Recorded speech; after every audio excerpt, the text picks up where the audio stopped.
coming back from Afghanistan was interesting. I mean, you get that quote, that honeymoon phase, everything's going to be great, but it quickly dies off, about 2 weeks later. And all of a sudden you haven't dealt with some things, and some of those monsters are starting to creep up around your shoulder. The words Vietnam, I would have this shooting hot pain in the back of my neck. And so I began a life of avoidance and ducking and hiding, and just keep your mind on the job and anything else. I just figured I was gonna, suck it up and fake it till I make it, and it would go away eventually. But it didn't. It was mostly anxiety, being hyper alert. You don't really get this sort of sense of calm or control over your life. And your body can really only deal with that for so long. And then finally, my wife said, you need to pretty much told me I need to go see somebody, get with the VA, get signed up.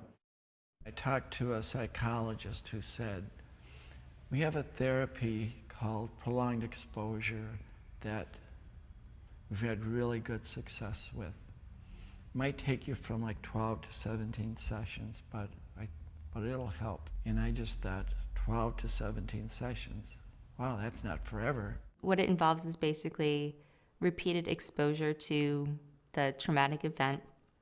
And so the idea behind it is to lessen your reaction to it so that it just kind of becomes a more normal part of, instead of this whole separate anxiety-filled event, you become less stressed out with it and better able to function in society.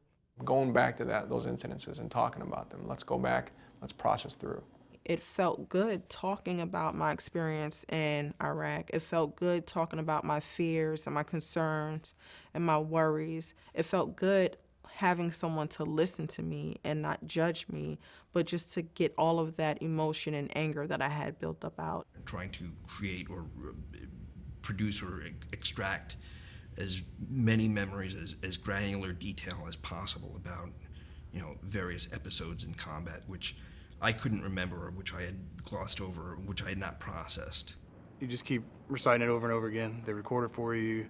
You go back that night, listen to it a few times.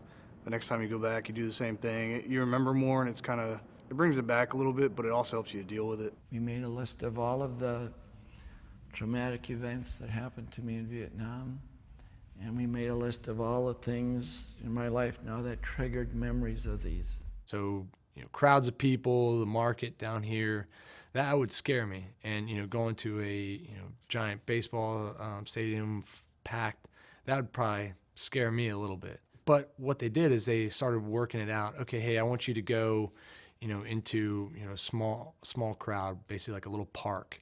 Okay, there's not going to be that many people in the morning. So it's kind of a good way to just ease me back into it. Your experience becomes less traumatic, so you feel more comfortable in your environment. And so I did notice like a difference. She had me do different exercises where I would go out, and kind of work up to getting to the point where I could go into the parking garage and not be really apprehensive about it. Exposure therapy was awesome. It helped me to realize some of the things that I were doing, I can think of different things to do and just make the situation for me more comfortable. You realize it's not a threat. So that was one way they treated me for that. And it's to the point now where I don't think about a lot of those things anymore. It's just like watching that scary movie, playing it over and over, and it's not scary anymore. So that's what this therapy can do for people. You can get your life back. I have a much better perspective, and my head is much clearer. Instead of going through life and, kind of questioning my environment or not dealing with that, I was able to use the services through the VA to, just kind of change the path that I was headed on, from being over alert and really stressed out and not able to focus very well, to actually change my life so I'm much better now.